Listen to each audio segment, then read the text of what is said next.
Imagine you come home early. You weren't supposed to. Something feels wrong before you even open the door.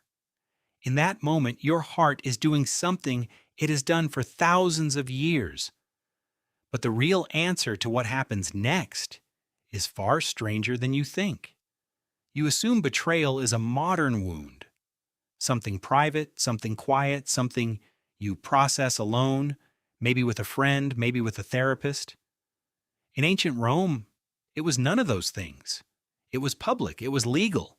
It could end in exile or blood, or a courtroom full of strangers deciding your fate. Why? Your brain today still reacts to infidelity almost exactly the way a Roman brain did 2,000 years ago. Researcher David Buss, who has spent decades studying jealousy across cultures, found that this reaction is not a personality flaw. It is a mate-guarding instinct wired deep into you by evolution, designed to protect your genetic future. Rome did not invent this feeling.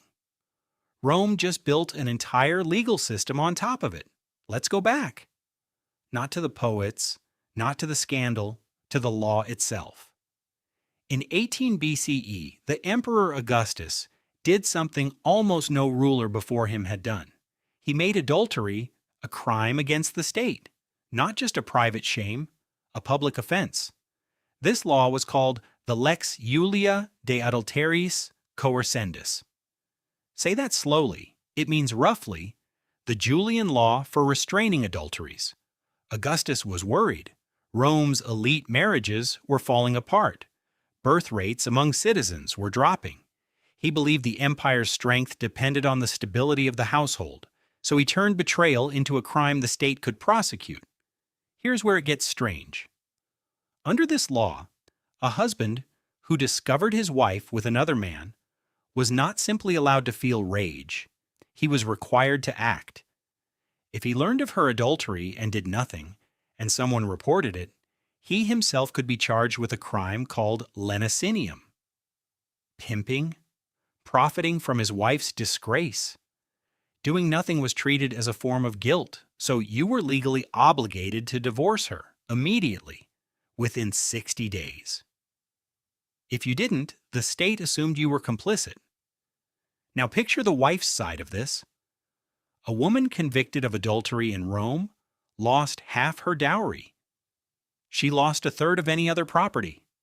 She was banished to an island, away from Rome, away from her children, away from any social life that mattered.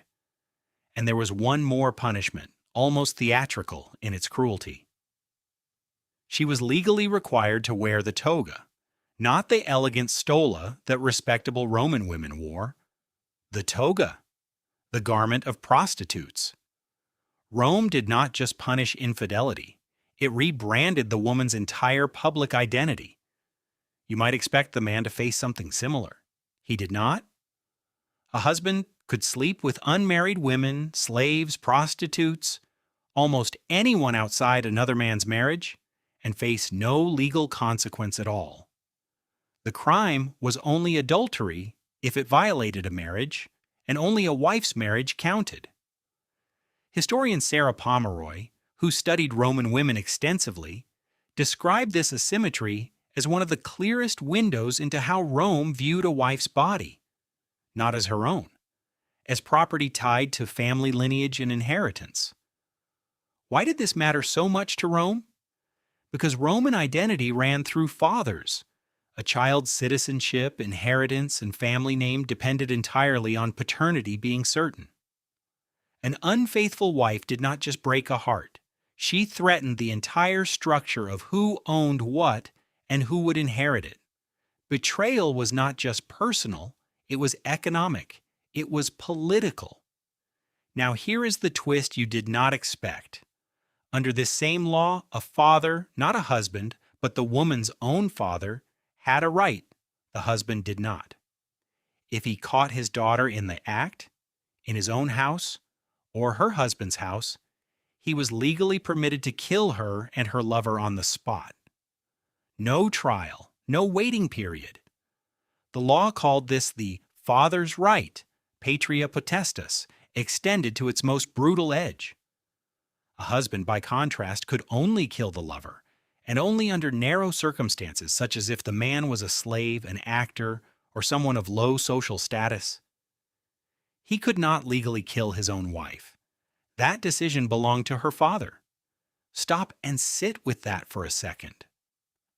In Rome, your spouse's fidelity was not fully your business.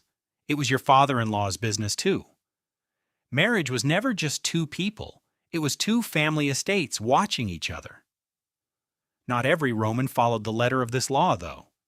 The historian Valerius Maximus recorded stories of husbands who handled betrayal privately, sometimes brutally, sometimes with surprising restraint, long before Augustus made any of it official.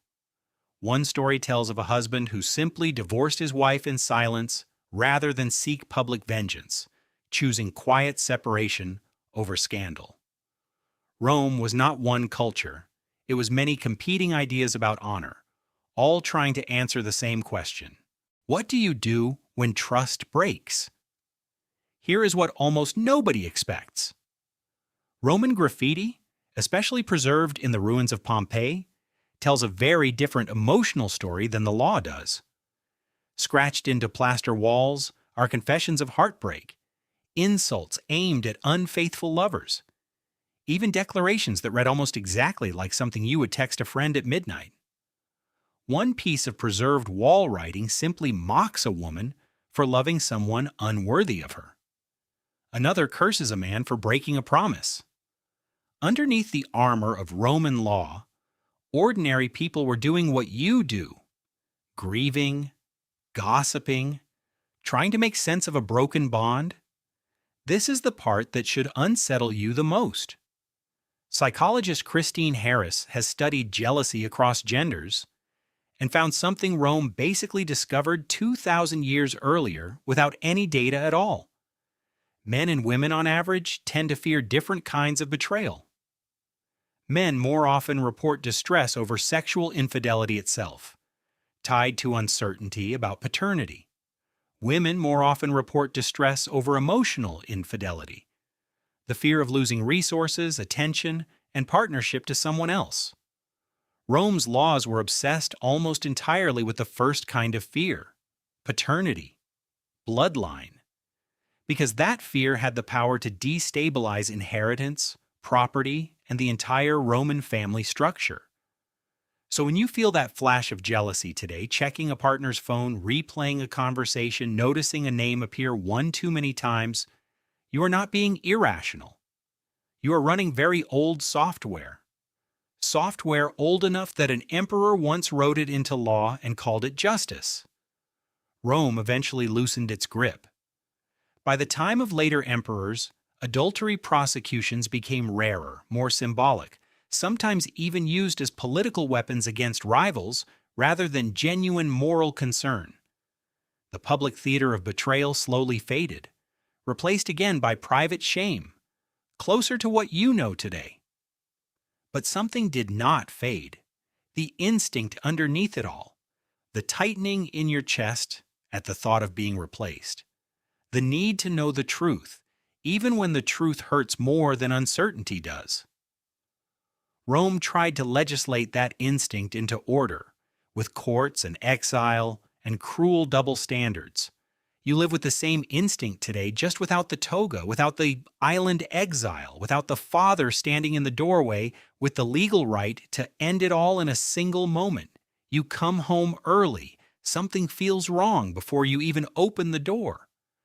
2,000 years ago, a Roman felt the exact same thing, standing in the exact same doorway of the heart, and the real answer to what happens next was never about the law at all. It was about what it means, in any century, to be human enough to love someone completely,